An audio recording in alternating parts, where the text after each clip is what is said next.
ሰላም ውድ ቤተሰቦቼ፣ እዚህ ጋር እንደምትመለከቱት ጥያቄዎቻችሁ አሁንም እንደቀጠለ ነው ማለት ነው። ዲጂታል መታወቂያና የቀበሌ መታወቂያ የትውልድ ዓመተ ምሕረቱ የተለያየ ቢሆን ችግር አለው ነው ወይ?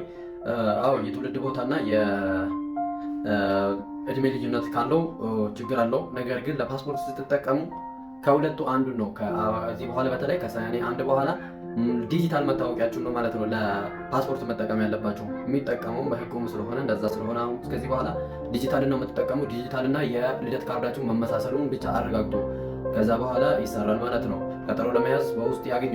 የተለያየ ጥያቄ እንደዚህ አይነት የሚያጋጥማችሁን ችግሮች ለሌሎች መማሪያ ስለሚሆን ኮሜንት ላይ አስፍሩልን። እንዲሁም ደግሞ በዛው የፕላስ ምልክቷን የመደመር ምልክቷን ይንኩት።